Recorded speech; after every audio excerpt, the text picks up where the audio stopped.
Welcome to the CFI Member Spotlight series on FinPod by CFI, where we highlight the inspiring career journeys of CFI community members. Let's get started with today's conversation. Welcome back to another CFI Member Spotlight. I am thrilled to be here with Josh McLean. This is a conversation that is a long time coming. I have been wanting to sit down with, I've been wanting to sit down with you for so long to share your story with our members. So thank you for being here today. I'm really happy to be here, and I'm glad that our calendars finally aligned. I think it's been since last summer, so super happy to be on. Thank you. Thank you. So don't think I could do an introduction of you justice, but I'm going to give it a try. You are a finance professional having what many would say is, a dream role and a dream, path to this role today and wherever the role takes you in the future. But on top of that, you are an author. You are a board member on several boards. You are a startup advisor. You are a startup investor. There's, I think, not too many things you don't do. And probably most importantly, you are a dad, a father, a person very devoted to your family. So there's not much that you don't do, Josh, except maybe sleep. But I don't know. You take such good care of yourself. You probably sleep too. No, it's crazy when you put all that together. It does feel like a lot sometimes, but I am very thoughtful about what I want to invest in is how I view it. It's an investment of time. Yeah. And I'm excited to talk to you about that today too, because that's one of the things I think that you share your story so generously. You share your philosophy and your approach to your own personal development and how you think about your life. And I think it's so inspiring. So I want to make sure we spend a lot of time on that today too. But I have to first say how we got connected, because it's always so interesting to me, just these connections that we make, even through LinkedIn. You, at one point last year, shared that you received your FMVA from CFI. I see a lot of these shares, but yours was notable to me because you are a person who's had so far a really rich and rewarding career in finance. And to see somebody being a lifelong learner at this stage of your career, I was compelled to reach out and connect with you. And then from there, I learned there's so much to Josh McLean. And again, somebody you just share your wisdom and your story so generously. I've just been really excited to sit down. And without further ado, I'd love to get started. Yeah, let's do it. Okay, let's do it. So I'm going to probably take this a little bit in two paths because there's so much going on with you in terms of your personal development and how you are intentional about your time and your energy and just how you progress. Just on the career path, tell me first, did you set out to have a career in finance? Like, what's your origin story, going back to before you ever landed your first role in finance? Now, I would say if you looked at Josh today, you're like, okay, he's at Nike, he's in finance, I have some fancy letters after my name, MBA, CFA, now the FMVA, like these things that externally you have these preconceived notions about what you think Josh might be like, or how did Josh get there? Rewind the clock, coming out of high school and college, I had no clue. I was aimless. As I shared on LinkedIn recently, I spent more times in the unsober area, if you would, rather than apply myself. I didn't have a clue. I had a political science undergrad. So I came out of college with political science, stumbled into my first career, and it wasn't until somebody told me, Josh, you seem to be really good with numbers, is when that first light bulb really went off for me. I was working on a business project related to some inventory management, and I was just really having fun. And so that question propelled me to go explore what finance was, what does it mean to be numbers? And so I've done kind of the advisory space with Ameriprise Financial Advisors. I got into a small company, kind of software development space. I've worked at healthcare, now in that consumer goods space with Nike. So I certainly did not start out with business or numbers back in the day. This is so important for people to hear because just like the preconceived notion somebody might have about you, given just the letters after your name and the path that you've had, I think there's a preconceived notion in general that you have to follow this very orderly, very specific step-by-step to get any role in finance. Yet when I talk to professionals, so many kind of stumbled into it or found it found them in some ways. And in your case, somebody wise enough in your life to say, hey, you're pretty good with numbers, and you may be connecting the dot of like, yeah, I really like this actually. Yeah. So Yeah. what were some of those first roles in finance like? Like what was, how did, and how did you get that first role in finance once you decided you were going to go after it? Um, I think we'll get into it in a little bit, but the early on it was, well, numbers, what does that even mean? So I had to figure out, what are careers? Oh, numbers kind of means finance. Okay, well, literally going on a search browser, like, what are careers in finance? I had no, like, I literally was just squared negative 100. Right? I wasn't even in precursory. I just didn't know. And so I ran into financial services as something that like, oh, I did somewhere deep inside me want to be of service and value. And so financial services and numbers seem to be something that I could do that helps people. So that's kind of how I got my journey into Ameriprise Financial. Started out as a advisor and then got promoted to the youngest district manager. And so there was some traction there, but I realized that I I enjoy the tangible nature of helping people. And sometimes financial services is such a long game relative to you probably provide some advice, they take action, years pass. And I really was interested in kind of seeing those short term victories. And so that's where I got into more of the corporate finance space. What I call, which we probably will unpack, is the choose your own adventure advice that I give to anybody that I mentor is I really leaned into once I got a few years in finance to say, hey, there's something here.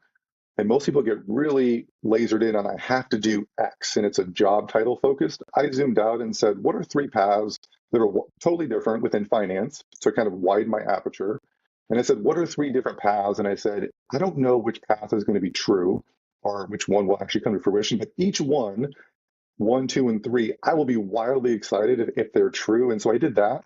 And that opened up more creativity and a little bit less resistance to just go test, explore, hypothesis, fail, do another hypothesis. And so that's really how I've gotten from Ameriprise to Nike in my journey. What's interesting about that is it's this blend of being open to the path revealing itself in some ways, but yet being so intentional and thoughtful about it at the same time, right? Which is an interesting balance because I think a lot of times people have this very rigorous idea or they just kind of go with the flow. But you, in some ways, married that to say there are these paths and I'm going to be intentional and thoughtful about them, but any of them would be something that you would be interested and open to, right? And it's always a balance of people tend to say, I'm looking for something, and it's so broad that people can't really help, and it's so broad they're overwhelmed by the choices in front of them. And so the other alternative is, well, it has to be X role at X company and X time frame. And so this sense of heaviness and rigidity comes in. And then when that doesn't happen, or it happens and layoffs occur or something happens where they're no longer there, then they feel a sense of shame or some feelings that become disempowering. And so getting to that spot of creativity and hypothesis really starts to open up for people. Oh, I can have fun in my career is one of the things that I try to encourage people of. Careers don't have to be soul sucking. They can actually be rewarding, fulfilling. You don't have to, as I told you before in the intro, love your career, love your job, thrive without the ritual sacrifice of your family or core values. I believe that can be true anywhere. Anywhere. And you are paving the way and showing people that's true. So you're dropping lots of Easter eggs to topics I cannot wait to come back to. I cannot wait. So let's go. You say, Ameriprise, this role might not be right for me. I want some more tangible, quicker wins.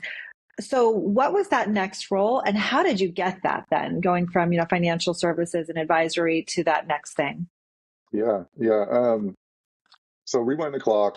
I'm in Ameriprise. I love what I realized in hindsight. I love teaching frameworks. Like that's my zone of genius of trying to help teach frameworks and then having those aha moments go off for people. That's actually what I loved about financial services because you could see those the eyes go, the light bulb goes off and like, oh, I can do this. And I now know my next step. That's where Josh starts to go amplified in terms of impact. You get me in a room teaching a framework, all bets are off.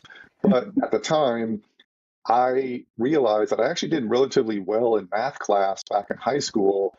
I didn't have anybody to really somebody told me that I should go explore that, but I didn't have a support network. I didn't have mentors that really helped me walk through my self-doubt, walk through uncertainty and the fear. And so I chose alcohol over education is the honest truth. And so at Ameriprise, a light bulb went off and I said, there's something here. And so I looked at all the people, researching. LinkedIn was kind of relatively new back then. And I realized that I saw a common thread of MBA and CFA. And so I said, well, I do things a little bit intense. When I go all in. And so I decided to work full time and go pursue my MBA in finance and my CFA. And so fast forward, I passed all 3 levels of the CFA tests simultaneously while getting a 3.9, which I would say is an achievement.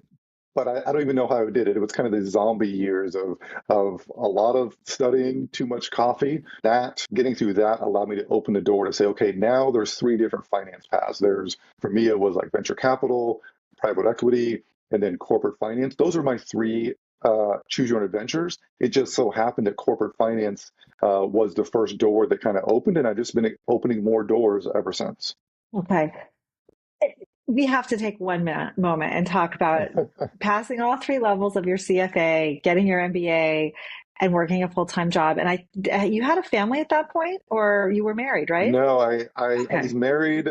Actually, I joke. I went from like 2 degrees to 2 kids because we had kids back to back. They're 14 months apart. And so there was a season of life that I don't know that I fully remember what happened or anything, because it was really all in on education. And then we went all in on kids. And so there was definitely the zombie years for sure. Yeah. Yeah. What do you think? And Will, I know we're going to spend some time on this, but what do you think got you through that intense period for your education? That's such a commitment. And many people would wake up in the morning and say, I'm going to go do that, right? Many people probably before you have said, I'm going to go do the CFA, I'm going to get all 3 levels, I'm going to get my MBA, and then, fizzle at some point. Like, what do you think is it about you or how you were approaching things that had you commit to that and then actually finish it? That's a good question. One that I spend a lot of time, coffee shop conversations or informal virtual coffee chat. Like, how did you do it? And that was the genesis of my book, actually, is those questions. I'm like, I can do one-to-one, but I wanted to go one-to-many and say, hey, here's how I did it. It may not be the right way for you, but I can just share my personal experience. And I would share with your audience 2 things. One is you got to find a goal that is so ambitious and so crazy. And you just say, I'm going to get to it. Like, this is the goal. And you say, whatever it takes. And so for me, I had people, my boss at the time, everyone told me I was crazy, but I knew that this was a goal that was possible. And this felt crazy and something that I was willing to commit to. So I made the commitment. And that phrase, whatever it takes, okay, great, check, you have the goal. One of the things that I like coaching people on is to what I call reverse engineer success, meaning, well, you can't just pass, let's say, level 1. That's a goal, but it's actually not an action you take. You have to reverse engineer to say, well, what does it take? Well, you got to go through, and then there's so many different books and chapters. And so I basically broke it down, and I just had a daily roadmap of here's what success looks like today. So passing level 1 felt impossible along with everything else, but I knew that these were the 3 actions that I needed to take today. If I did those, then I knew that I was one step closer and I was on the right track. So I basically defined the mountain, and then I reverse engineered to say what needs to be done today. And I just kept on looking down to say one more step, one more step, one more step. And so that actually released a lot of the anxiety or stress of like, well, I don't know, how is this all going to happen? And so by doing that, I just put the blinders on and said, here's my MBA actions, right? Here's my CFA actions. And so I really did CFA in the morning and I did MBA in the evening.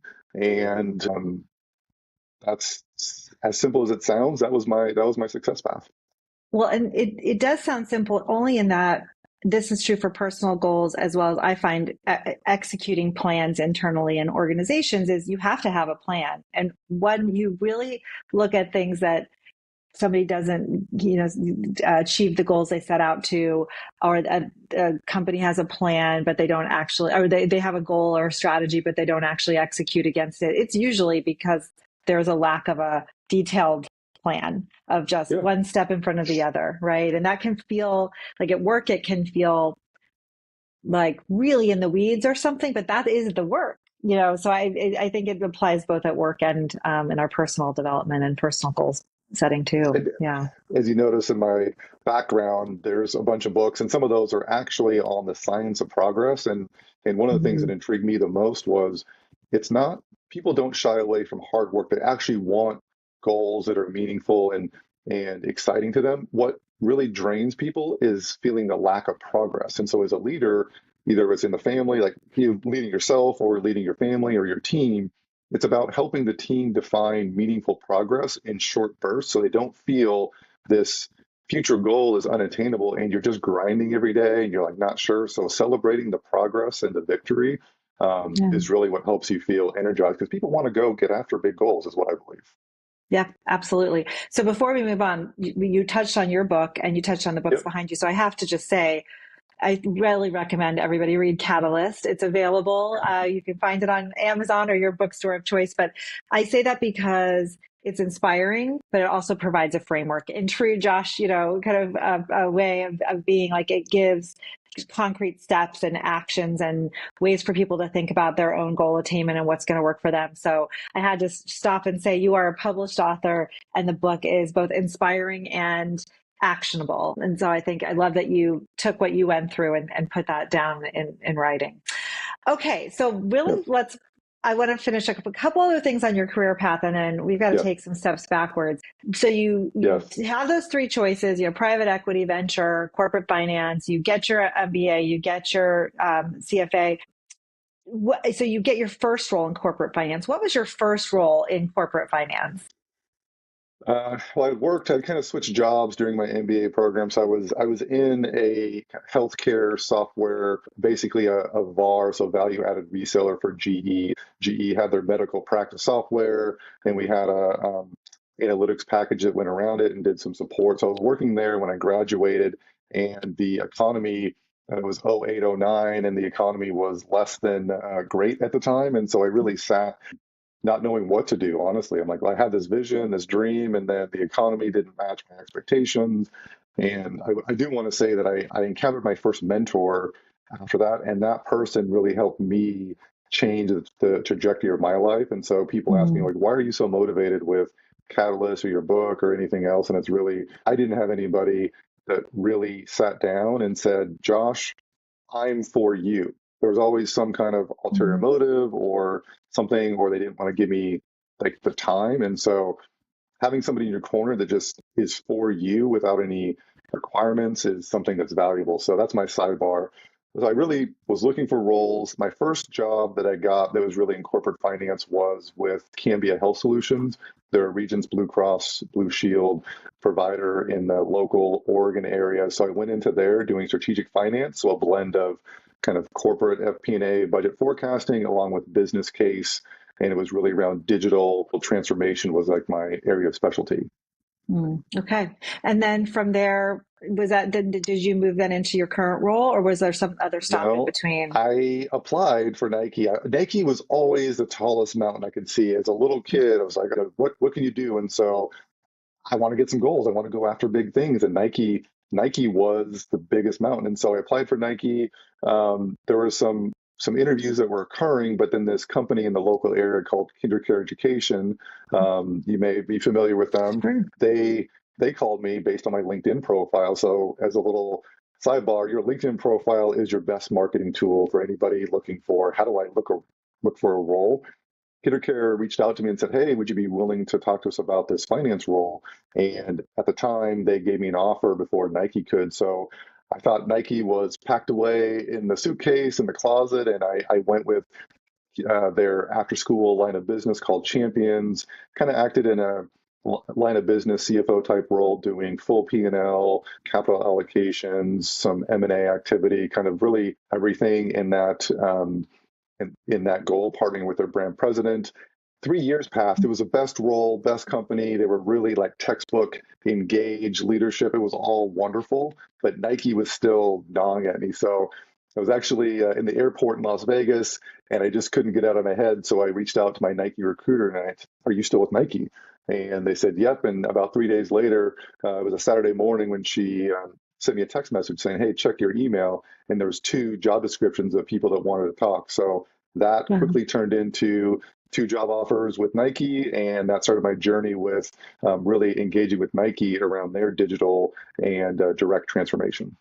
Incredible. And see, this is, when things don't always come right away, when we keep our sights on them, sometimes the door is not Totally. closed. It's just closed for right now, or, left ajar. Wow. Well, Incredible. let me connect those dots super quick because I Yeah. had always been knocking on Nike's front door. Nike, hey, look at me, look at me. I didn't know wholesale, I didn't know supply chain. I'm like, I went to not a fancy school. I went to a kind of a local university. On paper at the time, was Josh really exciting? Probably not so much, but I was still passionate. I never stopped knocking. Well, my journey through Cambia, which I worked through agile methodology and financial forecasting, and through KinderCare, those 2 things actually allowed me to stand out on my application for Nike because they were looking for somebody who understood agile methodology and financial forecasting. And so that was, for me, like, oh, I've done that. I can do this at Nike. And so that journey that felt windy path actually helped me get the thing that I wanted to. So never doubt, to your point, you never know how the dots connect. You never do. And a windy path gives you exposure to things you wouldn't necessarily see, which, in your case, was how you kicked the door open. Amazing. Okay. So it's hard to talk about our professional careers without talking about the personal side. After we connected, because again, I was just, wow, here's somebody who's, kind of on a dream path and clearly has progressed in his career. And he's sharing that he got the FMVA. And I wanted to know more about being that lifelong learner. So that was our initial connection.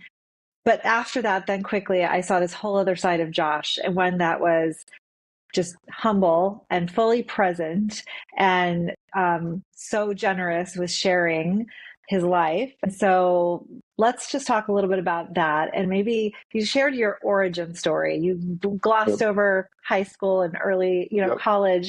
Let's share the origin story going back to your high school and early college years. I do. And I do want to make sure that we come back. And I actually didn't describe why the FMVA was the right decision. So I do want to come back to that because I think it is important for people to know on, hey, you reached the mountain, right? You were at Nike. So why continue doing something else? I do think there's an important lesson that I'd love to share. But for the origin story, so my mom was a single parent. She was literally told, women don't belong in the workplace. And so there was a lot of stress in the house and just in terms of trying to survive and make the ends meet. And so I grew up with this connection that work was stressful, and then, not meeting my dad. There's a lot of things that as a kid I was just trying to figure out. And so to mask that anger and self-doubt, I was playing basketball, but I blew my knee out. And so I really turned to alcohol and drugs as a coping mechanism to just get through the day. I was, as I shared on LinkedIn recently, my school admitted me to drug rehab when I was a sophomore, right? One of the most embarrassing or shameful moments if I choose to let it be. So I was admitted. Luckily, my mom took me out and moved down that path, but then actually went to college and dropped out after my first term. I was like, okay, I had got back into the cycle. And so I was clueless. I was absolutely clueless.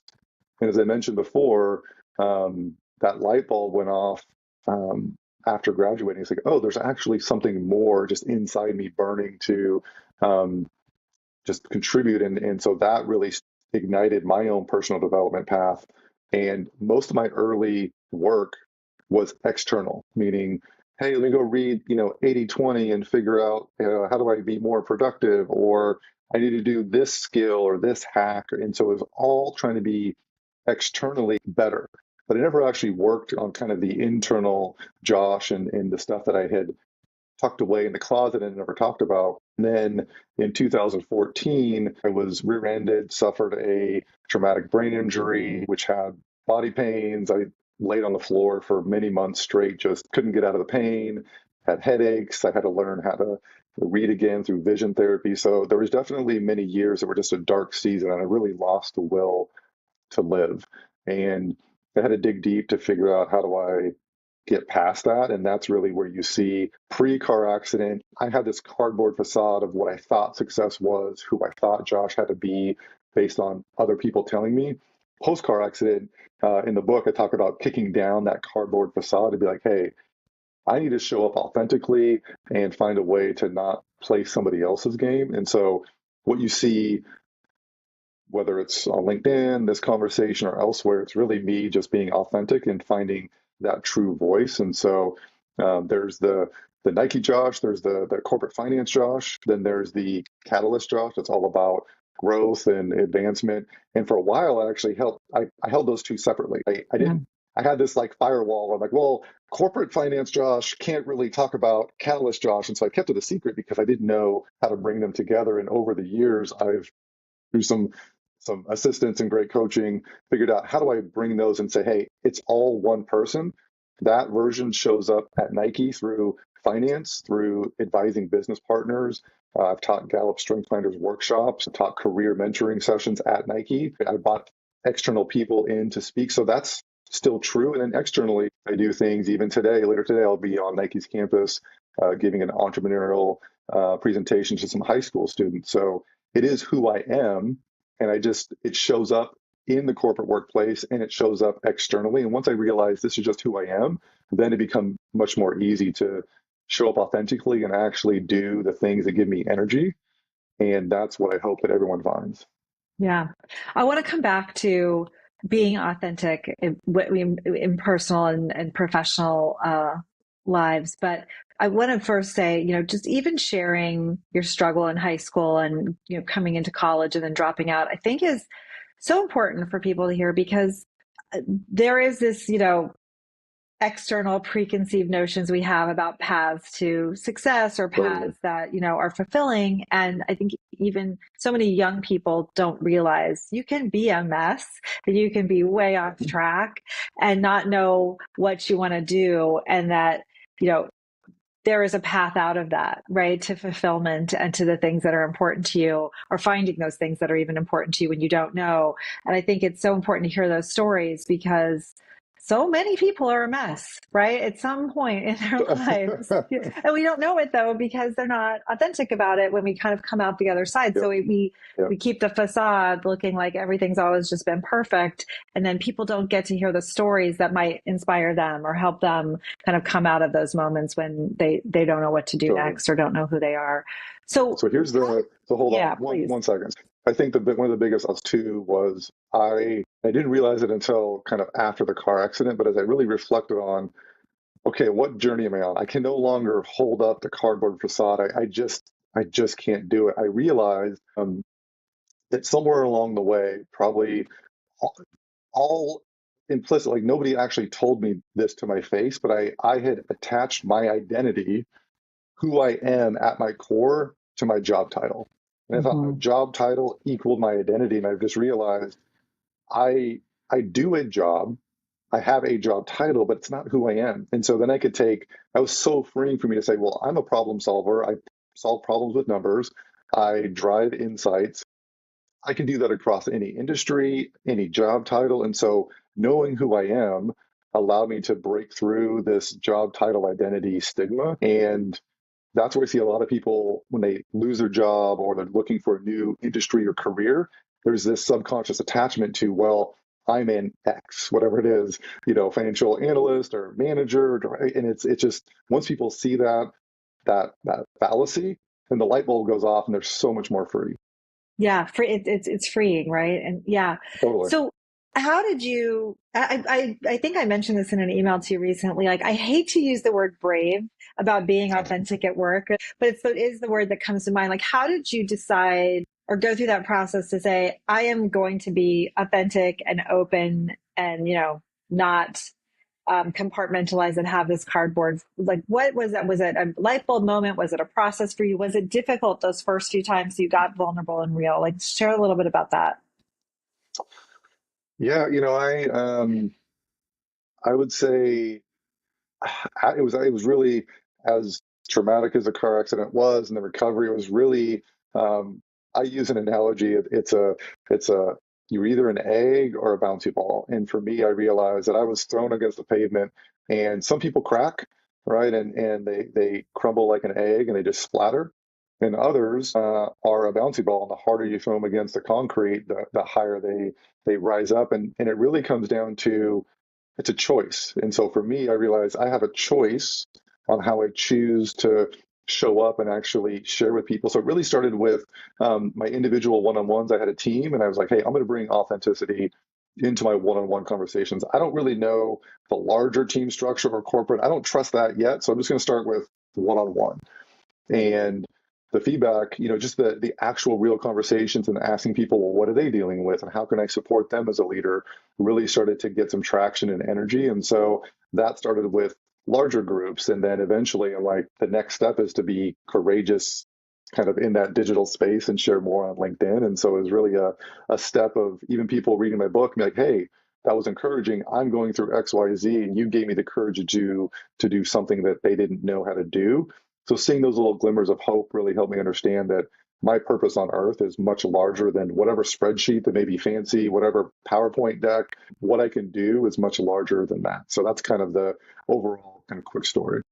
Thank you. And this is going to be a big, broad question so that you can answer it in whatever way feels right now, because you mentioned your purpose, your purpose. I love your LinkedIn bio right now, talking about loving your career, loving your life, thriving. You do a lot of work around your purpose and you're very intentional about where you put your time and your energy. And just give us a sense of, I don't know if it's your framework or how you think about these things. You've shared some of how you think about these things and do them on LinkedIn, but just tell us a little bit about the work that you do on yourself to show up in the way that you want to show up and, achieve the things you want to achieve or spend time where you want to spend time. How do you think about that? Might need a whole week to just go. I know, we do. But I know. I think, somebody made a comment to me, I think it was last week, the week before, and they're like, you do everything.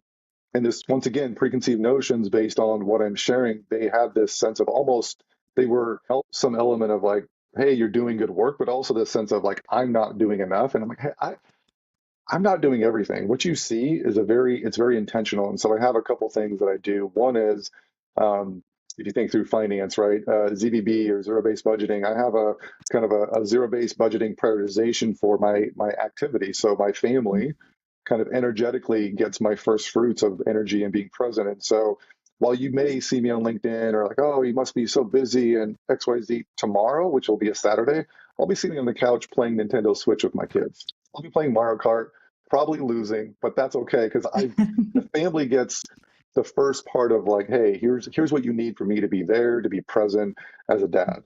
Nike gets number 2 in terms of kind of that corporate because they're my bread and butter. That's what I do on a day-to-day basis.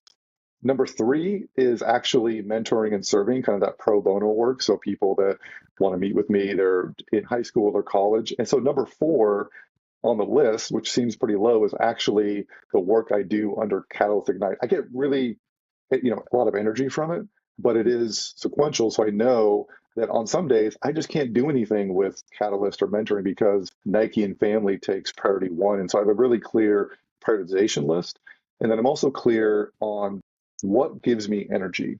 One of my early mistakes was trying to do everything that everybody else was doing.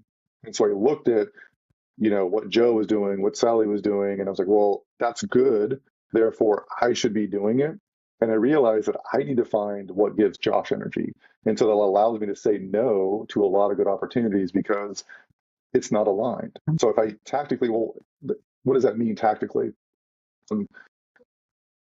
I was approached recently to join a couple board positions, and they were good organizations, super interesting work, but I want to spend my energy more on the youth space. And so their mission and purpose wasn't bad, but it wasn't really aligned to my core activity. And so by saying yes to them, I would have been saying no to the things that actually give me energy. And so you have to get really good about what is the absolute yes aligned to energy, because everything else is going to drain you. And then you get frustrated. That shows up at work, that shows up in family. And so those are my 2 big kind of frameworks. That's helpful. And because so many people just do what they think they're supposed to do, or, oh, somebody asked me to be on a board. Of course I have to say yes or should say yes. But if you're thoughtful Totally. about where do you want to direct your energy and what gives you energy, then we make such better choices, you know? So one more big, broad question, and then I've got a couple little ones. I think that answering this could also take us a week. We could just sit here and talk about this all week. But if you had to give advice, which you do, I know a lot, to somebody who's saying, I want to have a fulfilling, energizing, successful career in finance. What kind of advice if somebody that's starting out and just getting started would you give to them?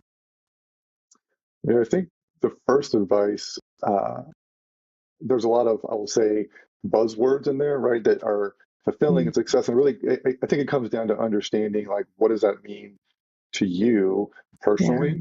And then the double click that I usually do is to sidestep kind of the job title conversation. It usually is the first. Well, I want to be, I got to be this job title. I really think it comes down to, well, tell me who you are.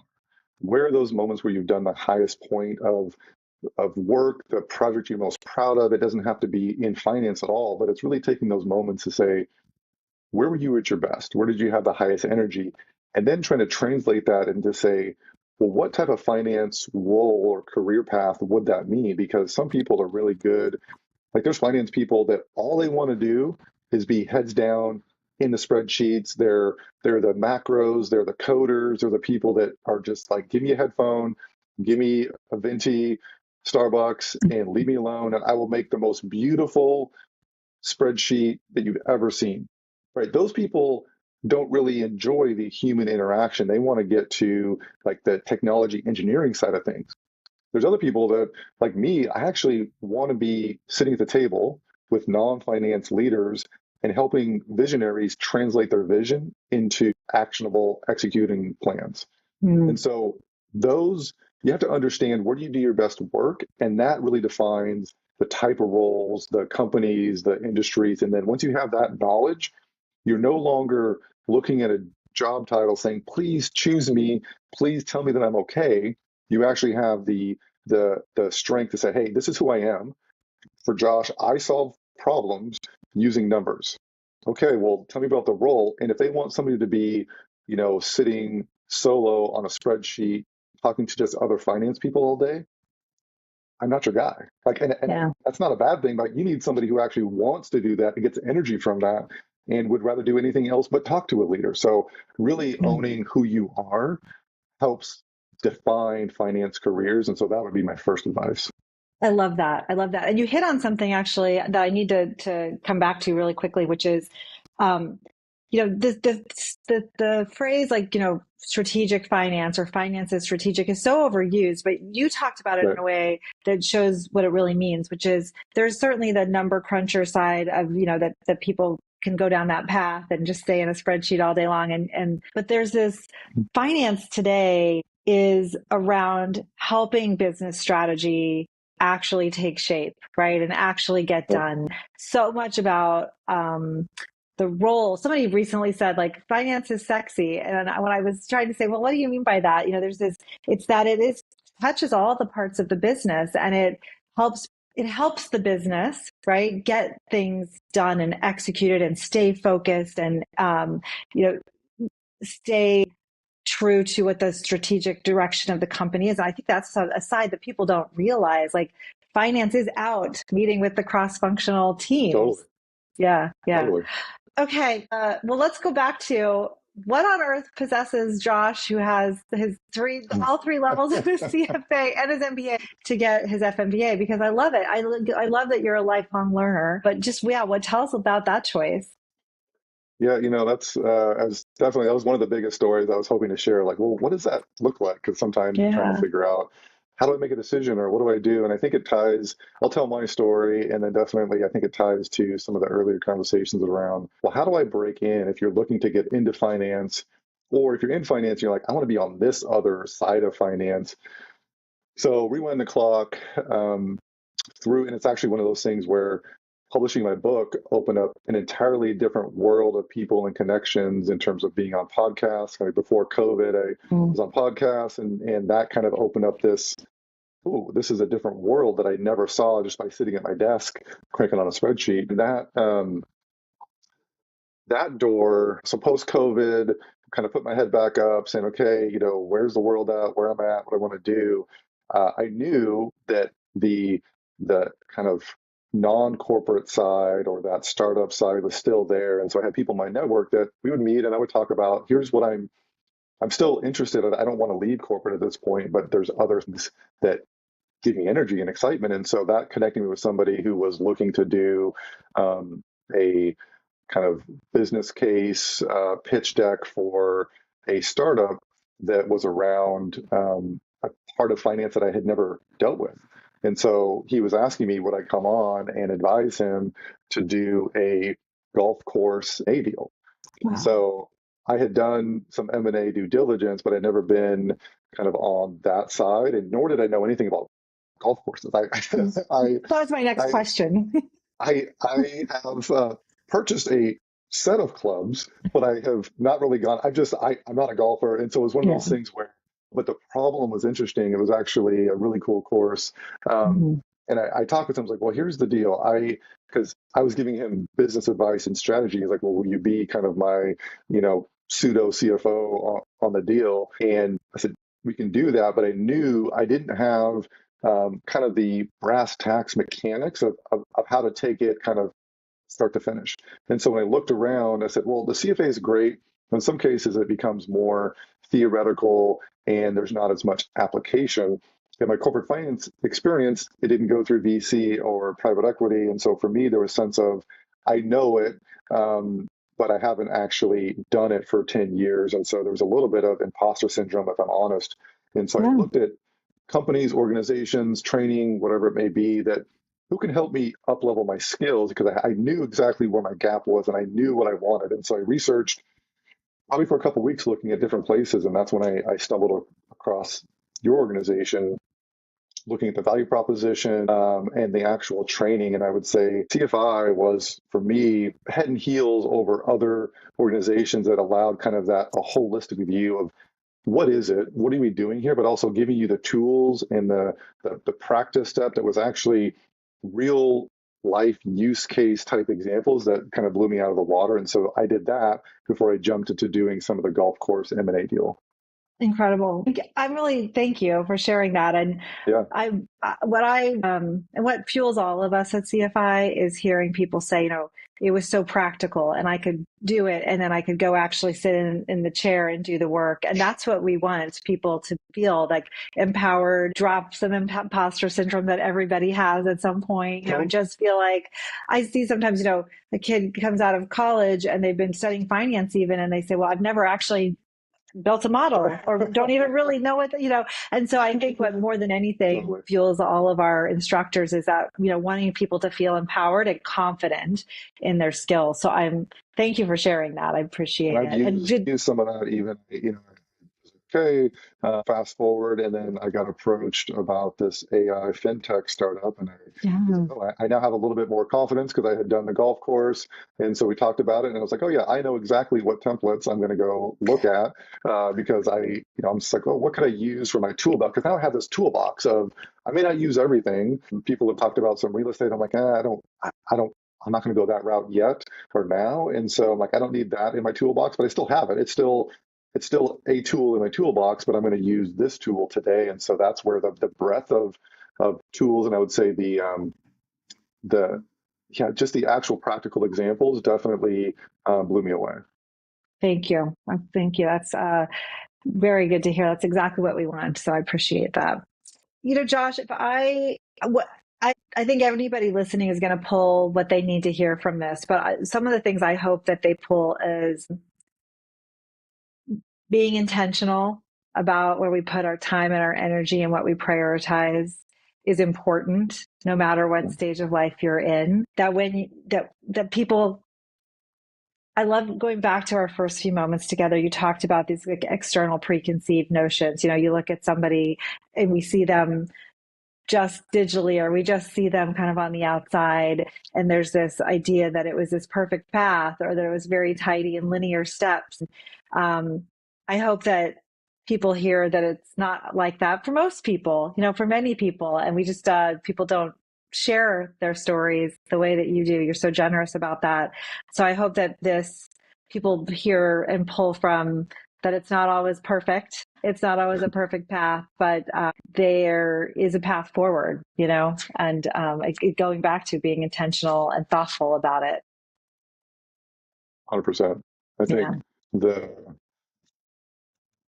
wherever you're at today, your adversity doesn't define you. Whatever you've been through, it doesn't define who you are.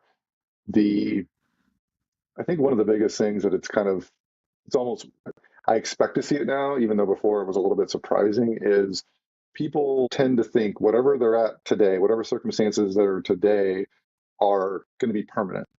And so they get a little bit of disempowered and they think, oh, well, this is never going to change. And they start using language that reinforces it. If you look back, life is about seasons. Some seasons are going to be great. It's warm. It's nice. You're in the pool. Some seasons are going to be cold. It's snowy. And, I don't like snow, so that's the worst season ever. But it's a matter of realizing that your circumstances aren't permanent and they can change. And you have this ability to decide which mountain you want to climb and go forward. And it's not going to be a straight path. You're going to get kicked off. But if you pick a goal, pick a mountain that is so no matter what, I'm going to reach that goal. I didn't get to Nike in the time frame I wanted to. I didn't get to my goals in the time frame I set out initially, but I still got there because I was persistent and I knew that this is what I wanted to do. And so that would be the biggest thing, is understand that you can change the trajectory of your life. And it starts with defining what step do you take today to create a new path. And what a perfect place to end this on. So I can't know where to go from there. Really, thank you for doing this. And I want to tell people to get Catalyst. I really mean it. Inspiring and yet also actionable. It's just a perfect blend of that. But also, LinkedIn is a great place to get to know you and just follow along and see what you're up to. A man of many hats that you wear. So thanks for sharing your time and energy with us today. We appreciate it. So grateful to have you on, and I hope that you have a great Mario Kart day tomorrow. Thank you. Thank you very much. It was awesome. Thank you. Thanks for joining us today. We hope you enjoyed the conversation. FinPod is brought to you by Corporate Finance Institute, the #1 rated online provider of finance and banking training, certifications, and productivity tools.